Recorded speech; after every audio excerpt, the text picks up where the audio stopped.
예전의 일들을 기억하지 않고 옛날의 일들을 생각하지 마라. 나는 너의 죄를 기억하지 않고 내가 너를 새롭게 하리라. 너는 내 손으로 빚어 만든 백성, 너의 죄가 나를 괴롭혀도 나는 너의 죄를 씻어주느니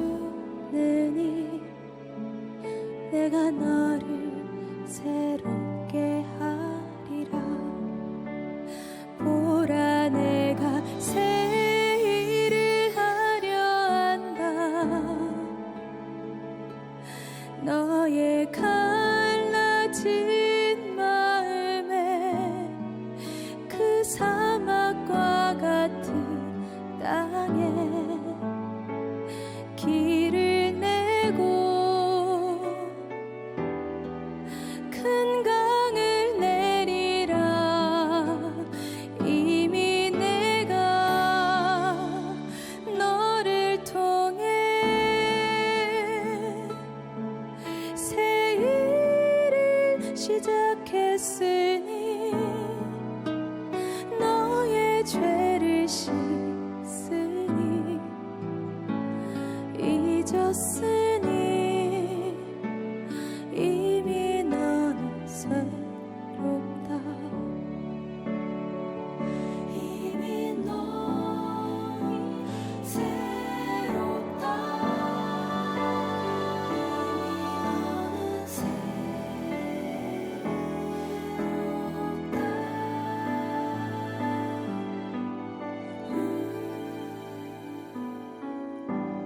너는 내 손으로 빚어 만든 백성, 너의 죄가 나를 괴롭혀도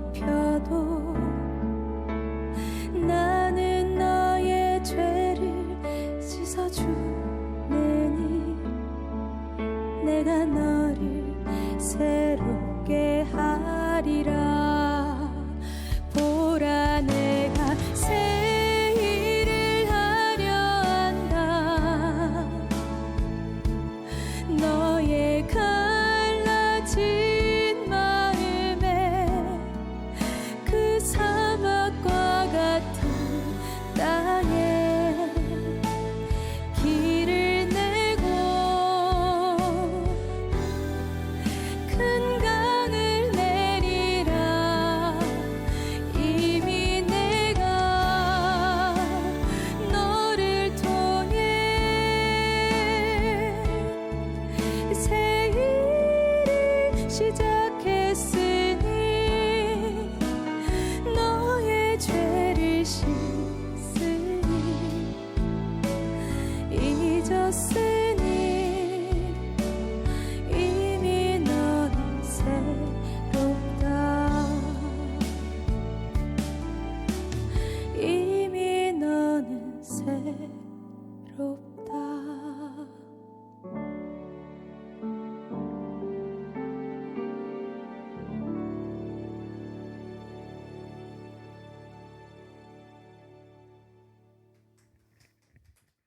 안녕하세요. 생명수호에 대한 하느님의 가르침 토크 콘서트 포유 서울대교구 생명위원회 사무국장 박정우 후고 신부입니다. 네, 안녕하세요. 서미주 세실리아입니다. 오늘은 지난 시간에 이어서 부부의 사랑과 부모됨에 대해서 알아보고 인공적으로 출산을 조절하는 피임을 왜 우리 교회는 인정하지 않는지, 교회가 제안하는 피임을 대신할 방법, 자연주기법에 대해서 자세히 알아보겠습니다. 네, 오늘도 지난 시간에 이어 두 분 자리해 주셨습니다. 가톨릭 생명윤리연구소장 바그노 그레고리오 신부님, 행복한 가정운동 이수키 데레사 회장님입니다. 안녕하세요. 안녕하세요. 어서 오십시오.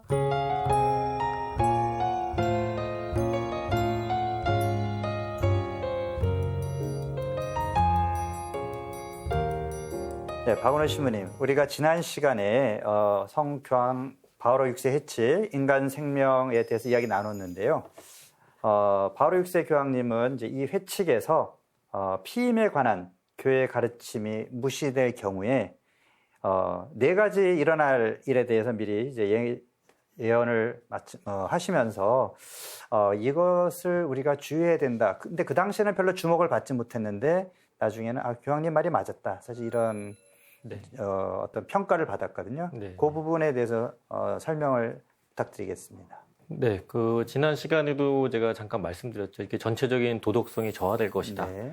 그리고 남편은 아내를 더 이상 아내의 어떤 신체나 몸에 대한 존중심을 잃어버릴 것이다. 네. 그다음에 세 번째가 뭐 공권력이 개입할 여지를 우리에게 남겨둔다. 그 자녀 출산에 대한 문제에 대해서 굉장히 그 가정의 어떤 그 부분에 대해서 공권력의 개입을 우려하셨고, 또 이제 자신의 몸에 대해서 이제 어떤 무제한적인 어떤 그런 지배를 행사할 것이다. 뭐 이러한 그 말씀들을 하셨거든요. 근데 실제로 이 현대 사회가 정말 보여주고 있는 이 모습들이거든요.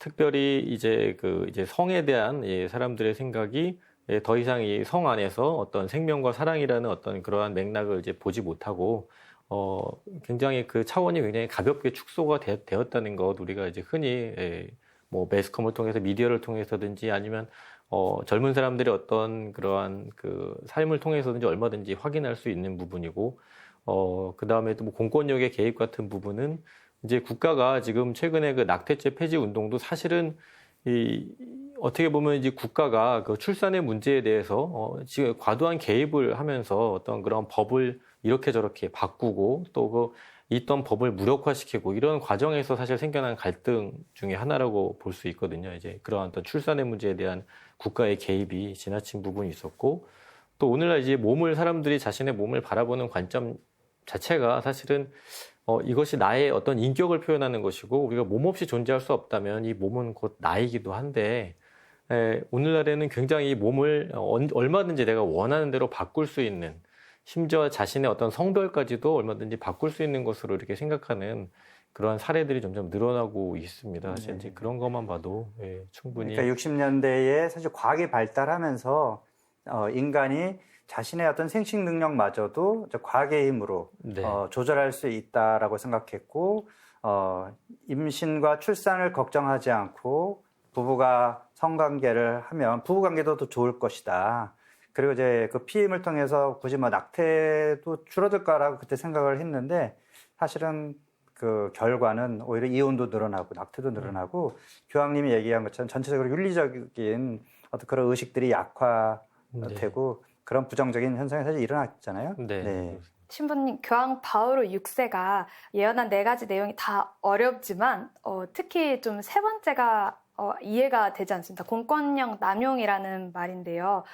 피임에 대한 교회의 가르침이 무시되는 것과 공권력의 남용은 어떤 관계가 있는 거죠? 사실 60년대를 우리가 좀 이해할 필요가 있는데, 그 당시에 세계 인구가 굉장히 빨리 늘어나고 있는 것에 대한 우려가 있었어요. 그래서 그 멜트서스라고 하는 사람이 한 얘기 기억나시는지 모르겠어요. 아마 들어본 적이 있을 텐데, 식량이 늘어나는 건 산술급수적으로 늘어나지만 이제 그 인구는 기하급수적으로 늘어나서 이제 우리가 먹을 게 부족할 거다, 이런 걱정들을 60년대에 하고 있었고, 이미 서양은 어느 정도 사실 피임을 많이 하고 있는 상태였기 때문에 출산율이 높지는 않았는데 제3세계 가난한 나라의 인구가 계속 늘고 있었거든요.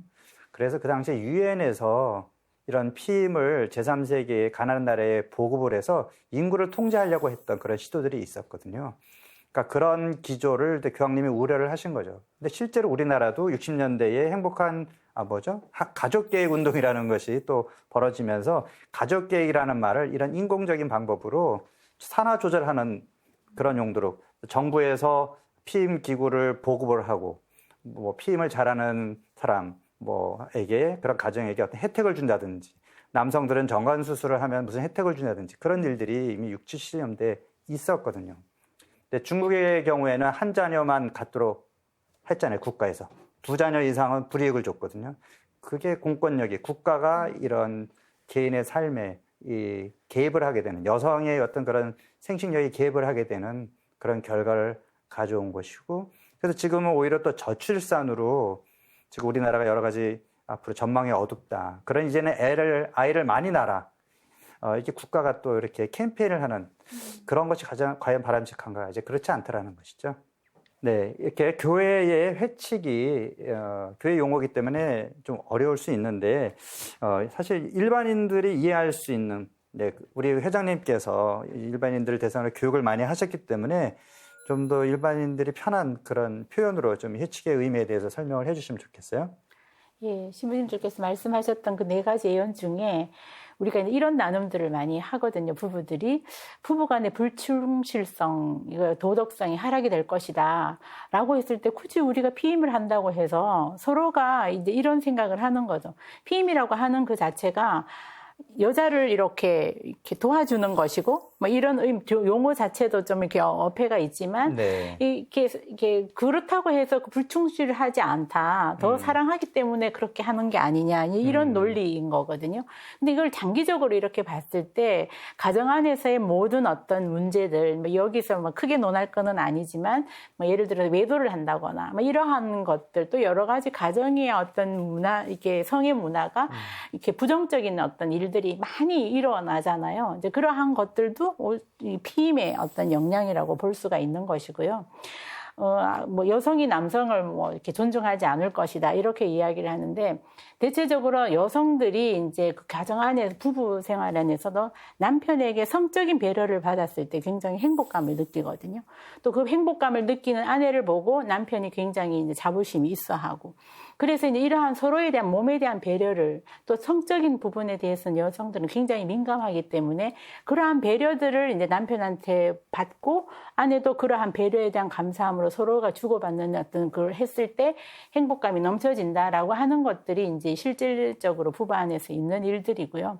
공권력 남용에 대한 이런 부분에 대한 것들도 마찬가지인 거예요. 출산 장려 정책 이거에 아까 신부님께서 말씀하셨는데 브린 클리닉이 너무 성행해 가는 거죠. 이것은 남성이 불임이든 여성이 불임이든지 간에 여성이 배란 유도제를 맞음으로 인해서 그러한 어떤 고통을, 신체적인 고통을 받아야 하는 거거든요.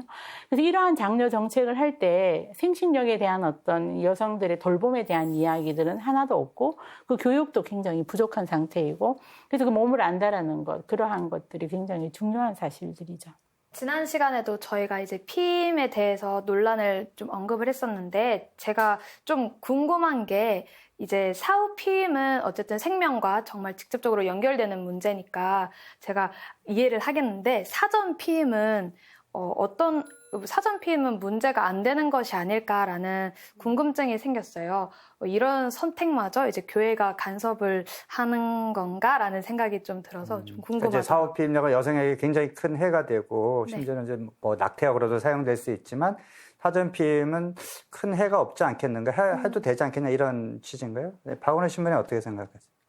예, 뭐 아까 간단하게 설명을 제가 이제 드린 부분이었는데 이제 아까 말씀드렸듯이 인간에게 몸의 의미가 우리 인간의 몸을 우리가 인격의 표현이라고 얘기를 한다면 몸을 서로 우리가 내어주는 게 사실은 이제 성행위잖아요. 그렇다면 그 몸을 내어준다는 것은 나의 전부를 내어주는 것을 이제 의미를 하거든요. 사실 그 두 사람이 어떤 의도를 가지고 부부행위를 하거나 성행위를 했느냐 이거는 그 사람들이 갖고 있는 어떤 개인적인 의도일 수 있지만 그 행위 자체가 갖고 있는 의미가 있다는 거죠. 그래서 몸을 내어준다. 이 몸은 인간의 몸이기 때문에 바로 자신을 온전히 내어주는 것이고 자신을 온전히 내어준다는 것에는 지금뿐만이 아니라 평생을 이제 아우르는 어떤 그런 의미를 갖고 있죠. 그래서 교회는 그렇게 자신을 온전히 내어주는 사랑의 일부가 아니라면 이 성행이라는 것은 인간적일 수 없다라고 분명히 이제 밝히고 있습니다.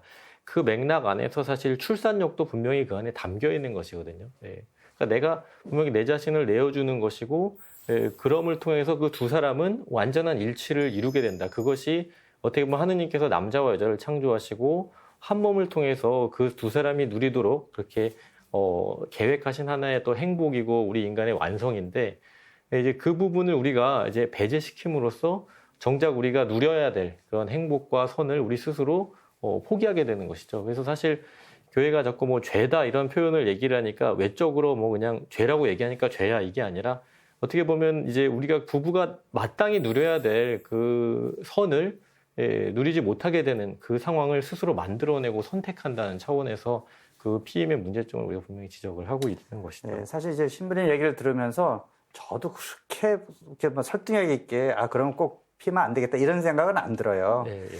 그러나 이제 실제로 이제 자연주기법을 실천하는 부부들의 얘기를 들으면 임신을 걱정하면서 약이나 기구를 쓰고 남편을 만나는 것과 그런 것 없이 온전히 모든 이 성행위가 주는 의미를 다 충만하게 실현하는 모든 가능성을 열어놓고 그 남편과 만났을 때 그 느낌도 확실히 다르고 의미도 다르다라고 얘기를 하고 있거든요. 어쨌든 성행위 안에 본성적으로 생명을 전달하는 그런 가능성까지 들어있는데 그거를 인위적으로 약이나 기구로 여성의 몸에 어떤 간섭을 하고 피해를 주면서 굳이 그거를 배제한 그 안에서는 두 사람이 물론 또 사랑을 나눈다는 그런 의미는 있겠지만 생명을 배제한 그 사랑과 그것까지도 포함한 온전한 것을 다 내어놓는 그런 성관계는 분명히 의미가 다르다라고 그렇게 얘기를 하거든요. 그래서 이론적으로는 사실 설명하기 어려울 것 같아요. 그러나 이것을 실천하시는 분들은 좀 다를 것 같은데 혹시 회장님 그런 얘기 좀 들어보시지 않으셨어요? 그렇죠. 많이 그렇게 듣고 이걸 이제 거기에 대해서 얘기를 하다 보면 주기에 대한 이야기를 또 안 할 수가 없는데 네. 예, 그런 그 주기의 어떤 여성들의 그 몸의 특성을 보면 그냥 뭐 월경을 하고 배란을 하는 정도가 아니라 이 여성이 이렇게 여성의 몸은 성인이 되면서 임신할 수 있는 몸으로 변하는 거 맞아요. 임신을 할 수 있는 몸으로 항상 이렇게 매번 그 준비를 하는데 그 전에 어떤 일이 있냐면은 이렇게 성적인 이끌림, 사랑의 이끌림이 굉장히 이게 서서히 높아가는 거거든요. 이러한 것들이 이제 사랑이 내 안에 가득 찰 때 부부 행위를 하는 것. 온전히 그 어떤 사랑의 끌림으로 부부 행위를 하는 것이죠. 그랬을 때의 그 준비가 사전에 나는 어떤 것들을 이렇게 차단하고 사랑을 나누는 것과 온전히 그 이끌림으로 이제 그대를 향해서 이렇게 사랑을 나눌 때 하고는 굉장히 다른 차이가 있죠. 그래서 이제 이런 것들도 이제 많은 이제 긍정적인 어떤 부분들로 전해지고 있습니다. 그렇죠. 그래서 네. 교회는 이 하느님이 계획한 남녀의 성관계 네. 안에는 반드시 두 사람의 일치와 함께 생명이 분리되어서는 안 된다. 생명 전달의 가능성이 분리되어서는 안 된다. 그거는 이제 하느님의 영역을 개입하는 거고 자연법에 어긋난다라고 얘기를 하는데, 자 그렇다면은 우리가 피임을 허용하지 않는다면 교회가 그럼 성행위 할 때마다 다 아이를 낳아야 되는 거냐 이제 그렇게 이제 질문을 하시는데 그건 아니고 지난주에 잠깐 언급한 것처럼 여성의 몸에 있는 그런 주기라고 하는 것은 하나의 법칙이고 하나님께서 인간에게 심어주신 능력이거든요.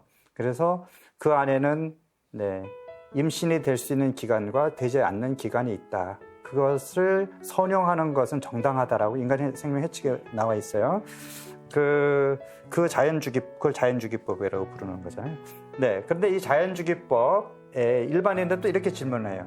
어차피 아이를 원하지 않는 것은 똑같은 것이 아니냐. 약이나 기구를 쓰는 거하고 뭐 자연주기법하고 어차피 아이를 원하지 않아서 선택하는 건데 그 차이가 뭐냐. 이런 질문을 하는데 사실 이것도 대답하기가 쉽지는 않아요. 박은호 신부님 어떤 대답을 해줄 수 있을까요? 일단은 아까 이제 온전히 내어주는 사랑으로서의 어떤 그 부부행위를 제가 말씀드렸는데 또 한 가지 제가 말씀을 드리고 싶은 게 사실 성과 생명이라는 그 관계가 어떻게 보면 그냥 생물학적인 어떤 그런 관계로 우리가 볼 수 있지만 또 하나 거기에 이제 사랑이라는 맥락이 이제 담겨 있다는 것은 인간의 탄생을 위해서는 바로 부부의 그 사랑 안에서 탄생하는 것이 정말 합당한 어떤 그런 장소다. 그리고 인간의 생명을 낳을 수 있는 유일한 행위가 바로 성행위거든요. 사실 다른 행위도 아니고 유일한 행위가 그 성행위라고 했을 때 그 부부행위를 존중한다는 것은 단지 그냥 어떤 지금 우리가 아까 말씀드렸듯이 뭐 서로가 자신을 이렇게 내어주고 일치를 이루는 의미만 있는 것이 아니라 바로 인간이라는 그 가치를 존중한다는 것이 그 안에 분명히 이제 담겨 있다고 볼 수 있습니다. 사실 부부가 자녀 출산을 미루고 자녀를 얼마나 낳겠다 이렇게 결정하는 것은 어떻게 보면 책임 있는 부모에게 달려있는 중요한 어떤 그러한 책임이거든요. 그 부분에 있어서 교회가 결코 이제 부정하거나 그것이 안 된다, 무조건 낳아라 이렇게 얘기를 하지 않습니다. 근데 많은 분들이 이제 그렇게 말씀을 드리면 자연주기법이나 이런 거 얘기를 드리면 이제 나중에 저 이런 얘기도 들었거든요. 저 신부님이 시키는 대로 생기는 대로 나왔어요. 이렇게 얘기를 하더라고요. 그래서 아니 난 그렇게 얘기를 한 게 아닌데. 근데 아마도 어려움을 느끼는 것은 제가 아까 말씀드렸던 것처럼 이 성행이라는 것이 인격적이고 의식적인 행위라는 것을 받아들이기를 굉장히 어려워하시는 것 같아요. 특히 이제 부부 생활을 같이 하시는 분들에게 그것이 더 어려울 수 있는데 사실 성윤리라는 것은 계속 있어 왔던 것이고 또 오늘날에도 특히 성범죄에 대해서 굉장히 사회적으로 지탄을 많이 받는다는 것은 성은 그냥 본능적으로 우리가 그냥 자동으로 이루어지는 행위가 아니라는 것은 분명히 다 인정을 하는 부분인데 특히 이제 부부에게 있어서는 굉장히 그것이 이제 어렵다는 것이죠. 근데 이 자연주기법과 피임의 차이는 아까 말씀드렸듯이 분명히 그 의도에 있어서는 차이는 없습니다. 자녀를 지금 낳지 않는 것이 자녀를 위해서도 책임 있는 부모로서 올바른 결정이라는 것은 분명히 의도는 둘 다 선하다고 볼 수 있는데 그것을 실행하는 어떤 그 방식에 있어서 이 피임이라는 것은 아까 말씀드렸던 그러한 어떤 이 부부행위가 갖고 있는 그 의미를 우리가 훼손하게 되고 또 부부사랑이나 인간의 가치가 흔들리게 되는 반면에 이 자연주기법이라는 것은 바로 이 부부행위가 갖고 있는 그 의미를 온전히 존중하면서 또 부부는 또 이 자연주기법을 실천하기 위해서 자신의 성을 정말 인격적으로 살아낼 수 있도록 굉장히 노력해야 되는 부분이 있거든요. 그래서 어떻게 보면 우리가 충동이라는 것이 굉장히 조절하기 힘든 부분이고 또 살아내기 어렵지만 또 그것을 충분히 살아내고 노력할 만한 가치가 있는 것이라는 것, 그것을 좀 우리가 이해를 한다면 우리가 자연주기법의 어떤 그런 의미들을 더 충분히 이해할 수 있지 않을까. 네. 뭐 자연주기법을 또 어렵게 생각하시거나 이것이 효과가 떨어진다 이렇게 생각하시는 분들이 있는데 사실은 정확하게만 실천하면 어떤 과학적 방법보다도 더 정확한 그런 방법이 될 수 있잖아요. 네. 네, 회장님 그거를 좀 설명을 좀 해주셔야 될 것 같아요. 요즘 우리가 우리 가톨릭 교회 안에서 난임 부부들한테 나프로 센터라고 해서 지금 이렇게 난임 부부들한테 많은 이제 호황 이렇게 인기가 있는 거죠. 인기가 네. 있고 도움을 많이 받고 있고 많이 알려져 있습니다. 최근에는. 그 사례들이 있죠. 네. 그것이 결국은 우리가 자연 출산 조절 방법의 과학적인 근거에 연구된 걸로 인한 어떤 이 방법을 난임 부부들한테 이렇게 적용을 하는 것이거든요. 그만큼 이제 그 방법들이 60년대부터 이 가톨릭에서의 그 지원을 이게 통해서 철저한 어떤 과학적인 어떤 검증이나 어떤 연구가 지속되었었고 그런 부분에 대해서는 자연적인 것이 현대 사회에 왜 그렇게 자연적인 거를 쓰느냐 과학이 발달하는데 거꾸로 자연적인 과학이 발달할수록 자연적인 그 원리를 잘 밝혀내는 것이 최고의 과학적인 것이 아닌가. 그렇죠. 그래서 그 몸에 대한 어떤 몸을 그대로 우리가 보면서 이게 삶을 사는 것인데 그거야말로 뭐 충분한 과학적인 근거가 있지 않나 이렇게 그렇죠. 생각을 합니다. 사실 자연이라는 것의 뭐 의미가 여러 가지로 해석될 수 있지만 우리 신앙의 눈으로 보면 하느님께서 원래 그렇게 마련하셨다. 그 안에 분명히 의미가 있는 것이죠. 그런데 이제 피임은 어쨌든 약이나 기구를 쓰는 것이고 어떤 자연의 어떤 과정을 이렇게 막는 것이잖아요. 그래서 우리가 자연주기법을 자연 피임이다 이렇게 표현하는 사람들이 있는데 그건 사실 맞지 않는 표현이고요. 이 교육 과정에서 사람들한테 이제 그런 오해에 대해서 좀 얘기를 하시잖아요. 그러면 사람들이 그걸 좀 받아들이고 자연주기법을 교육받는 분들이 어떤 변화 같은 걸 좀 느끼시는 그런 분들 계시나요? 그렇죠. 그래서 처음에 이제 교육을 왔을 때 뭐 다양한 분들이 이제 교육에 참가를 하시는데 출산 조절인 방법인 줄 알았다. 나는 뭐 아이도 다 낳고 배울 필요도 없는데 이렇게 생각하시는 분도 있고 미혼 분들도 나 결혼하지 않을 건데 뭐 이렇게 또 수도자 분들께서도 나 그런 상관이 없는데 라고 해서 교육을 받으러 오셨다가 내 몸에 대한 이야기들 이렇게 볼 수가 있구나. 근데 그런 거에 기여한 것은 틴스타가 많이 기여를 했어요. 네. 생식력 자각이라고 하는 이런 부분들에서 이게 되면서 내 몸을 보는 것이 이렇게 중요한 거구나라고 하는 것들이 이제 많이 깔려 있고 우리 교육을 통해서도 왔을 때 이것은 내 몸을 보는 것은 내 몸을 보는 것뿐만이 아니라 사람과의 관계 안에서도 많은 우리가 돌봄을 할 수도 있고 돌봄을 받을 수도 있는 거구나. 이러한 것들 알아차리게 되죠. 네. 네. 서울대교구에서 이 자연주기법 기초과정 프로그램을 이제 몇 년 전부터 운영을 해왔고, 또 최근에는 이제 10주 과정을 이제 시작을 막 했습니다. 그 과정을 준비하는데 이제 박은호 신부님께서 많이 참여를 하시면서 이렇게 설계를 하셨는데, 그 10주간 프로그램의 그런 과정을 좀 소개 좀 해주세요. 예, 그동안에 이제 6기까지 2014년부터 시작해서 이제 행복한 가정운동에서 그 자연 출산 조절법에 대한 교육을 6차례 해왔습니다. 그래서 이제 7기는 이제 코로나 때문에 일단 잠시 이제 저희가 못했다가 최근에 다시 이제 온라인으로 이제 더 많은 분들이 참여할 수 있도록 이렇게 준비를 했는데요.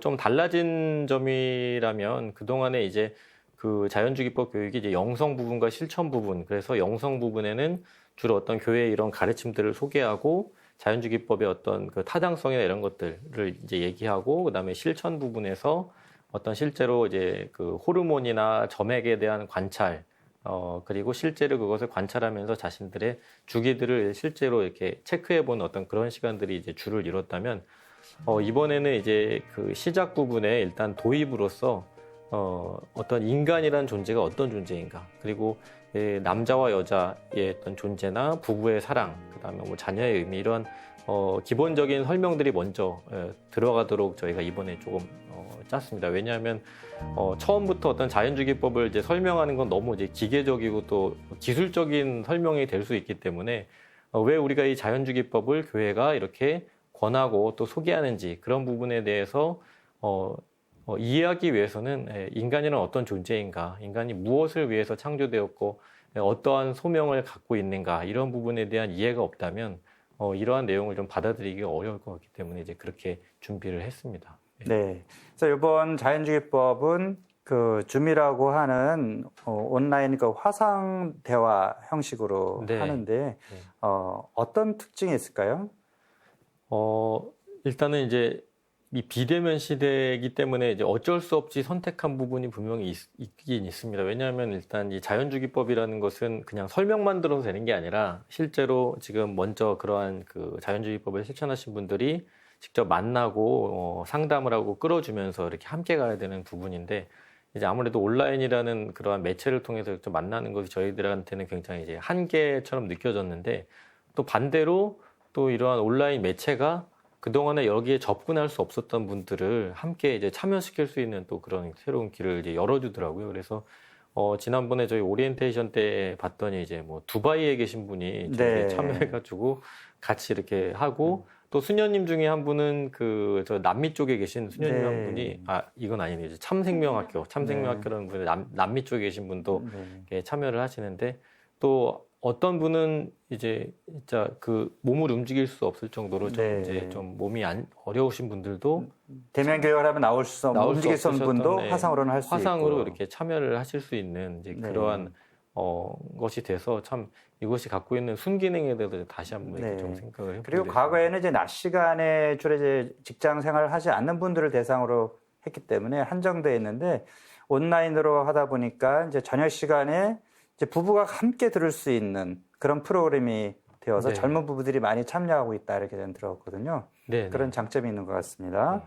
네, 그래서 이 자연주기법이 단순히 뭐 임신을 잘하고 못하고 그런 걸 떠나서 부부 관계의 어떤 본질적인 의미가 뭔지, 부부 사랑의 의미가 뭔지, 이런 것들을 좀 더 깨닫는, 그래서 부부가 서로 존중하고, 특히나 이제 남성은 여성의 몸에 대해서 잘 모르잖아요. 사실 여성도 자기 몸을 잘 모르는데, 그런 것들을 알아가면서 어떤 생명의 신비, 생명에 대한 어떤 하느님의 섭리, 이런 것들도 좀 느낄 수 있을 것 같고요.